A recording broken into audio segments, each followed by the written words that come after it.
Well, my busy week continues here as I gotta go live to talk about Beyond the Gates as I have more to do tonight. So we're gonna get to this review of today's episode of Beyond the Gates, May 29th, 2025. Definitely the most interesting episode this week, in my opinion. The last two episodes haven't been my favorite thing in the world. But, no Ashley, Andre, Derek stuff today, a plus. And I feel like the stories that we did get today, by the end of the episode, some interesting things definitely started happening. So we're going to start with Leslie being her crazy self and get that story out of the way. Because I actually, for once, want to talk about some other stories more than I want to talk about Leslie. So that's a good sign because I've been saying all week when Leslie's not on, these other stories are suffering. But at least some stuff happened in other stories today that were a little more interesting to me. I'm the last time we saw new Ted with Leslie, I was feeling it more. Today's scenes, not as much anymore. It's not necessarily the acting, though. I think it's the writing. First of all, Leslie's in a new wig, and Leslie was being her over the top crazy self, even with Ted. But the writing for Ted, and people have mentioned this in the comments prior, that they're sometimes write new Ted with a lack of balls when it comes to Leslie, and with Leslie just coming into his hotel room, and Leslie getting Ted to make him a drink, and Leslie sticking a lot around way too long when Ted knows Kat's about to come and visit. I definitely saw Ted in today's episode with a lack of balls, to say the least.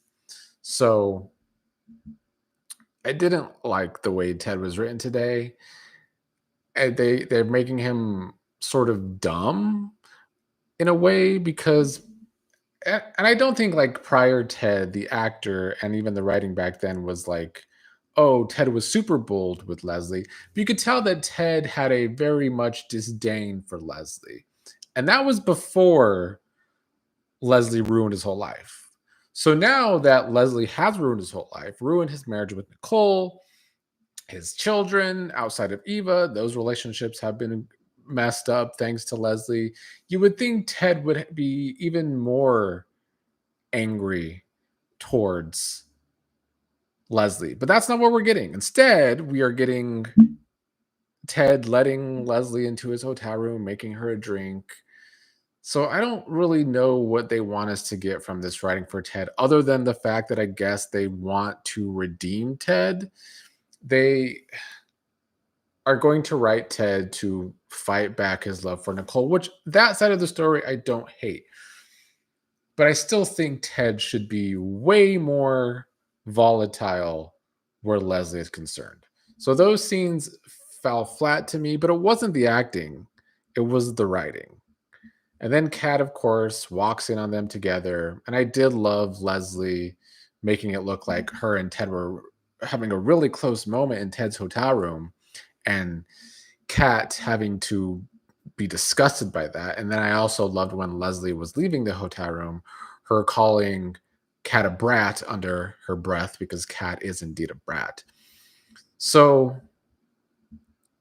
yeah, Kat was upset with Ted, and then by the end of the episode, Leslie's talking in the mirror again. And when we're seeing Leslie be more and more crazy, they are definitely writing her to have this build of being more and more crazy. So I do want to see where they're going with Leslie, but I hope the writing for Ted gets better. Let's next talk about Dani confronting Hayley today. We saw this at the end of yesterday's episode that once again, similar to the way Leslie just busts into places, Dani's always going into Bill and Hayley's house. This time to confront Hayley that Hayley is really not pregnant. That is Dani's whole thought process here. Her conspiracy is that Hayley is faking this pregnancy to get people to like her more, feel sorry for her, and lie to Bill. And it's that basically Hayley's being manipulative, not only to Bill, but to others in the city to finally make others in the city maybe feel sorry for Hayley and not treat her like shit anymore. And like I said yesterday, there could be some merit to Dani's what look like delusions that Hayley is faking her pregnancy, because it does look like Dani is just having this wishful thinking that Hayley's not actually pregnant with Bill's baby. Because as we know, Dani, she has a very hard time getting over Bill. To me, that is the way they have written her the entire show so far. And also, where the character of Hayley is concerned, she's been one of the most poorly written characters to me, in my opinion, that I don't really know what Hayley would do. She doesn't have layers as a character. So she could very well lie about being pregnant because we just don't know. In their confrontation today, I am glad that they let Hayley finally actually stand up to Dani more than usual. That was a nice change of pace and kind of long overdue. And then of course Bill walks into the room and Bill and Dani have their little spats too. By the end, Dani is saying when she leaves that Hayley's going to cry in Bill's arms, and it's going to be her way to convince Bill that she really is pregnant. And of course, when Dani leaves, that is exactly what happens. I do feel like this scene left both Dani and Hayley looking bad, because Dani was correct when she left. Hayley did cry in Bill's arms. But then Dani just always looks pathetic when it comes to Bill. And I guess that is a side of her character we have to accept. And I'm also just sick of all the Duprees in general always saying, I'm a Dupree. Like, whatever. We get it. The town does whatever you want them to do. That's what the show wants us to think about the Duprees. But do they have to say it all the time? Dani said, oh, I'm a Dupree and you're never going to be one. Who cares? They say that about Eva too. Who cares? Eva's not actually a Dupree anyway, so I don't know why they say that. She's Ted's daughter. We'll get back to Dani though. Something very interesting happened with Dani, which kind of made the episode for me. Let's next get to Doug, Joey, Vanessa. So the big news here, of course, is that Vanessa and Joey finally hooked up at Joey's casino. This has been long overdue. I have been saying for weeks that I hope that they would get to this point. It was being dragged out a little too much. And it's really the Doug and Joey side of the story that has been just dragged out too much to me. It's getting to the point where I don't really care where the Doug and Joey stuff goes with his whole owing Joey money. It can go anywhere other than Doug being killed, and I wouldn't care. I don't want Doug to be killed, and I don't think that's where the story's going anymore. A month ago, that is what I thought might happen. I don't see it going there anymore. But as I've said the whole time, and many others think this too, that Joey and Vanessa do actually have chemistry. So them finally hooking up was needed, especially since we've seen Vanessa hook up with a bunch of others. Vanessa flirt with a bunch of other men because Vanessa is an addict too. She is a sex addict. Doug was spying at them before they ended up hooking up and was feeling very bad about that. And then, like I was saying about Dani, the most interesting part of the episode was Dani and Doug ending up at the bar together. It actually kind of saved the episode for me because, like I said, with the Ted writing, that was getting on my nerves. So I needed something to kind of save the episode, and this did for me. I don't know if they're actually teasing these two as a potential something, but I think they should. Mostly for the character of Doug's sake. Doug needs something other than being this should be smart character who's a surgeon, apparently was a great surgeon at some point before he became a gambling addict. But they've written him to be a fool at many times. But also the dynamic that both Dani and Doug have their own addictions, I think is something to explore. I don't know if it's necessarily romantic, but certainly something friendship wise. And as I stated last week, I need, or at least I want, not necessarily do I need it, but I do want Dani to be the one that kind of gets fed up with Vanessa's cheating shit because she was cheated on so much by Bill.